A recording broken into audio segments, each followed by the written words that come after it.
Hello guys. तो आज हम जो है पार्ट 5 देखेंगे। चैप्टर 8 चल रहा है हमारे स्पेक्ट्रम की बुक में मॉडर्न हिस्ट्री में नेशनल मूवमेंट 1905 टू 1918 जो है हम देख रहे हैं। आज हम पढ़ेंगे सूरत स्प्लिट। ठीक है, तो इसमें हम बात करते हैं। एक मिनट स्लाइड निकाल लेती हूँ। ये जो हम पुरानी स्लाइड्स है ये प्रीवियस लेक्चर्स में आप जाके देख सकते हैं।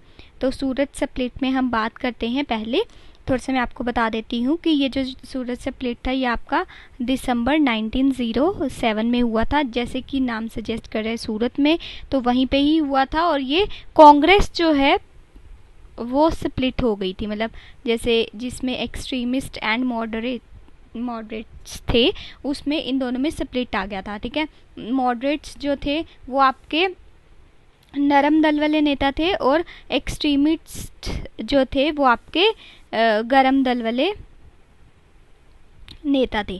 ठीक है, तो ये चीज़ आप थोड़ी सी ध्यान रखेंगे। और इसमें जो है अब हम बात कर लेते हैं रन अप टू सूरत, मतलब ये स्टार्ट कैसे होता है, क्योंकि इसकी किसी भी चीज़ का स्टार्ट होने के पीछे एक बैकग्राउंड होता है, उसको हम अब स्टार्ट करते हैं। तो ये आपकी बात स्टार्ट होती है आपकी दिसंबर 1905 से। ठीक है, अभी हम थोड़ा बैकग्राउंड में चलेंगे क्योंकि सूरत स्प्लिट आपका 1907 में हुआ था ना, लेकिन हम 1905 के सेशन से बात करेंगे। ये जो सेशन था आपका वो बनारस सेशन इसको बोला जाता है इंडियन नेशनल कांग्रेस का। और इसको प्रिजाइड कौन कर रहा था, मतलब इसके प्रेसिडेंट कौन थे, गोखले।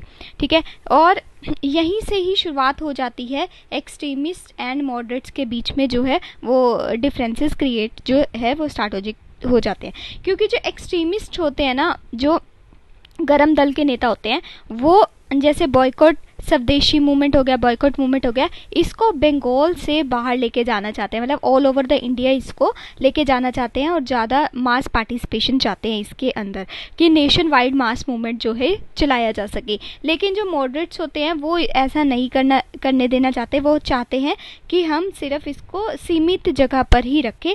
और मॉडरेट्स जो थे ये भी टोटली अपोज करते हैं कि जो बॉयकॉट है ऑफ काउंसिल वो नहीं करना। ठीक है, ऐसी एसोसिएशंस को लेके, इनका बॉयकॉट को लेके ये मना करते हैं। लेकिन जो एक्सट्रीमिस्ट होते हैं, गरम दल के जो नेता होते हैं, वो ये कहते हैं कि हमने जो ये बॉयकॉट करना है ये सभी चीज़ों का करना है। ऐसे नहीं कि बस एक दो चीज़ों को बॉयकॉट कर दिया, अंग्रेजों की एक दो चीज़ों को बॉयकॉट कर दिया, नहीं, ये सभी चीज़ों को जो है फॉरेन गुड्स से लेके सर्विसेज से लेके सब चीज़ को ये बॉयकॉट कर देना चाहते थे। और सब चीज़ में जो है स्वदेशी मूवमेंट को इन्वॉल्व करना चाहते थे। कौन? एक्सट्रीमिस्ट। लेकिन मॉडरेट्स ऐसा नहीं करना चाहते थे।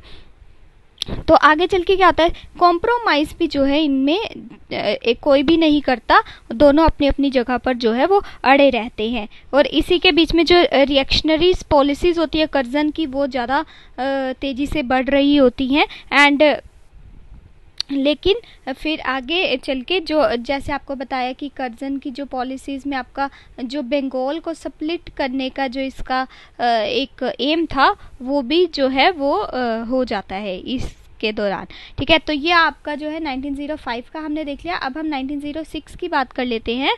ठीक है, 1906 में अभी हमने पढ़ा 1905 में कौन सा सेक्शन था आपका, बनारस में। ठीक है, और 1906 वाला आपका कहाँ पे था, कलकत्ता का। ठीक है, इसके अंदर मॉडरेट्स ने काफ़ी ज़्यादा एंथुसियाज्म दिखाया, लेकिन एक्सट्रीमिस्ट देखो अभी हम इनकी बात कर रहे हैं कि इसमें ज़्यादा एंथुसियाज्म था। लेकिन जो एक्सट्रीमिस्ट थे अब इनको भी धीरे धीरे बहुत ज़्यादा पॉपुलैरिटी जो है वो मिलनी स्टार्ट हो गई थी। रेवोल्यूशनरीज ये जो थे इनके अंदर ज़्यादा जो है वो आने लग गए थे। Because of the communal riots भी जो है एक्सट्रीमिस्ट में ज़्यादा इन्वॉल्वमेंट जो है वो स्टार्ट हो गई थी। जो एक्सट्रीमिस्ट थे वो क्या चाहते थे, एक्सट्रीमिस्ट जो गरम दल के नेता थे वो चाहते थे तिलक या फिर लाला लाजपत राय ये जो है इनके जो है ना वो बने प्रेसिडेंट बने। किसके प्रेसिडेंट बने? नेक्स्ट सेशन के लिए। ठीक है, लेकिन ये मॉडरेट्स क्या चाहते थे कि नहीं, दादा भाई नौरोजी बने। ठीक है, नेक्स्ट सेशन जो 1906 वाला था उसके लिए, तो दादा भाई नौरोजी को ये बनाना चाहते थे प्रेसिडेंट। ठीक है, उसके बाद लेकिन अब क्या होता है, जीतता कौन है इन दोनों में से? तो ज़्यादा बोल वाला किसका था उस टाइम पे, मॉडरेट्स का। ठीक है, इन्होंने पॉपुलैरिटी तो गेन कर ली थी लेकिन उतने फेमस नहीं हो पाए थे जितने ये थे। ठीक है, तो दादा भाई नौरोजी की जीत हो जाती है, इस मतलब प्रेसिडेंट बन जाते हैं वो इस टाइम पे। और यही पहला टाइम था जब दादा भाई नौरोजी ने जो है स्वराज्य या फिर आप बोल सकते हैं सेल्फ गवर्नमेंट की डिमांड रखी, जो इनका एम था। ठीक है, और स्वदेशी इन्होंने 3 चीज़ों पे बात की कि हमें स्वदेशी मूवमेंट चलाना है और बॉयकॉट मूवमेंट चलाना है, सब कुछ चीज़ें बॉयकॉट कर देनी है अंग्रेज़ों की। साथ ही साथ में तीसरी चीज़ जो है वो बच्चे ज़्यादा याद नहीं रखते, इसको बहुत ज़रूरी आपको याद रखना है, नेशनल एजुकेशन। ठीक है, तो इसको भी ये साथ लेके चले थे। इनके 3 मेन एजेंडा थे, स्वदेशी movement, boycott movement and national education. ठीक है, उसके बाद क्या होता है कि जो एक्सट्रीमिस्ट होते हैं वो क्या चाहते हैं, वो पैसिव रेजिस्टेंस को जो है वो खोल देते हैं एंड बॉयकॉट कर देते हैं। पैसिव रेजिस्टेंस तो रखते हैं, एक्टिव रेजिस्टेंस नहीं, पैसिव ही रखते हैं, लेकिन बॉयकॉट कर देते हैं किस किस चीज़ को, schools, colleges, legislative councils, municipalities, court laws, मतलब हर चीज़ को जो एक्सट्रीमिस्ट है वो बॉयकॉट कर देते हैं। उसके बाद जो एक्सट्रीमिस्ट थे ना वो ये चाहते थे कि ज़्यादा से ज़्यादा लोग जो है वो इनके साथ मिले और मूवमेंट को काफ़ी आगे तक लेके चले, लेकिन मॉडरेट्स इनका बिल्कुल भी इस चीज़ में साथ नहीं दे रहे थे। वो ये चाह रहे थे कि हमें ये चीज़ों को ना बिल्कुल लिमिटेड रखना है। अच्छा, यहाँ पे ये दोनों ऐसी बात नहीं है कि हम किसी को ये नहीं कह सकते कि मॉडरेट्स अच्छे थे या एक्सट्रीमिस्ट अच्छे थे, दोनों अपनी जगह पे सही थे, लेकिन दोनों ने ही कुछ कुछ गलतियाँ की। क्योंकि मॉडरेट्स ये चाहते थे, एक मिनट मैं थोड़ा सा इसको रब कर देती हूँ, आपको क्लियर करके बताती हूँ। तो अभी हम बात कर रहे हैं 1906 की। ठीक है, यहाँ पे दादा भाई नौरोजी जो है वो प्रेसिडेंट बन के आ जाते हैं और कलकत्ता सेशन हमारा चल रहा है। अभी हम बात कर रहे हैं मॉडरेट्स एंड एक्सट्रीमिस्ट की। अब मॉडरेट्स पता क्या चाहते हैं कि ज़्यादातर हमें क्यों नहीं लोगों को मास पार्टिसिपेशन लेके आना, या फिर क्यों नहीं हमें बंगाल के बाहर चीज़ें लेके जानी, या फिर ज़्यादा जो है मोबिलाइजेशन क्यों नहीं होनी चाहिए, क्योंकि ये जो है अंग्रेज़ों को भी साथ के साथ खुश रखना चाहते थे।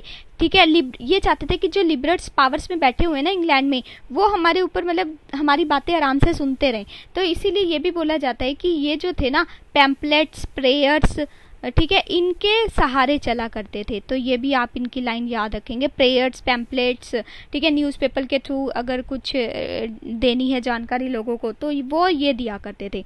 लेकिन अपनी अपनी जगह दोनों पे ही गलत थे, क्योंकि मॉडरेट्स ये नहीं समझ रहे थे कि अगर अब नहीं ना आवाज़ उठाई तो फिर कभी नहीं उठा सकेंगी ये मतलब स्वतंत्रता पाने के लिए। और जो अंग्रेज़ थे ना वो ये नहीं थे कि मॉडरेट्स को बहुत सराहते थे कि हाँ आप मतलब कि इतना वो नहीं करते हो, रेवोल्यूशनरीज एक्टिविटीज़ नहीं करते हो, आप बहुत अच्छे हो, ऐसी बात भी नहीं है।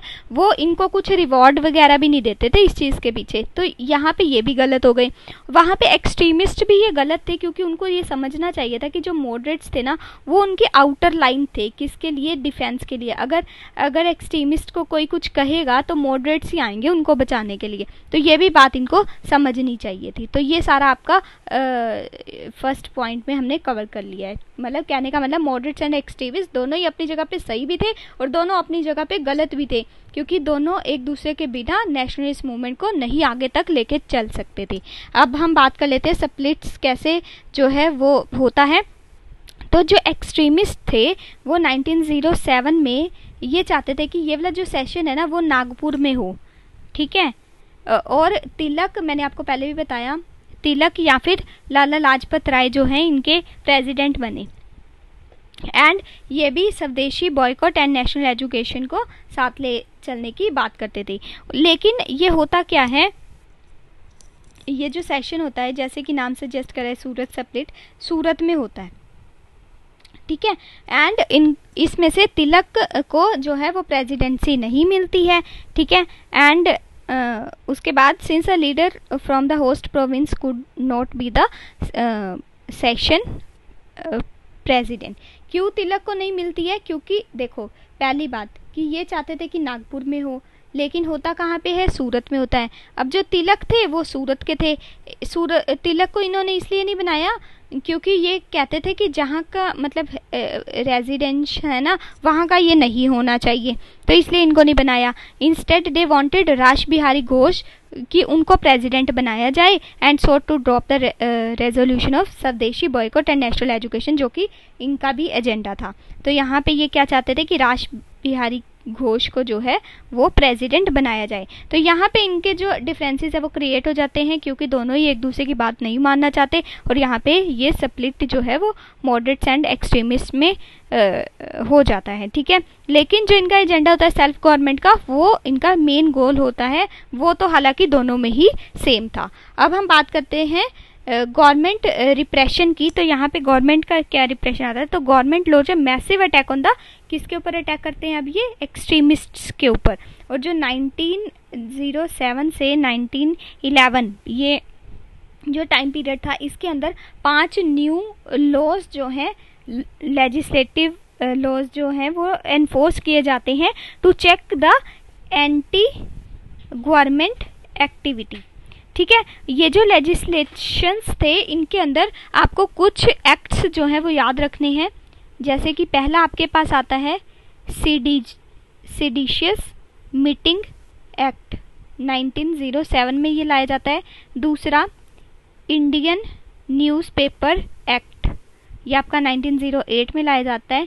तीसरा क्रिमिनल लॉ अमेंडमेंट एक्ट, ये आपका 1908 में अगेन। और एक आपका आता है इंडियन प्रेस एक्ट, ये काफ़ी इंपॉर्टेंट एक्ट है। अच्छा, इनकी क्रोनोलॉजी भी पूछी जा सकती है, 1907 में आए थे, 8 में आए थे, 10 में आए थे, तो ये आपको क्रोनोलॉजी भी इनकी याद रखनी है। अब क्या होता है, मतलब गवर्नमेंट रिप्रेशन में क्या होता है, इसे 1907 की बात चल रही है, तो इसमें अब तिलक को जो है ना, तिलक को जो एक्सट्रीमिस्ट लीडर थे उनको जेल कर देते हैं, ठीक है। 6 ईयर की जेल कहाँ भेज दिया जाता है, बर्मा में मेंडले जेल में। तो तिलक को भेज दिया जाएगा जेल में 6 साल के लिए, ठीक है। उसके बाद जैसे ही तिलक जाते हैं, वैसे ही जो अरबिंदो होते हैं और बीसी पाल होते हैं, ये एक्टिव पॉलिटिक्स से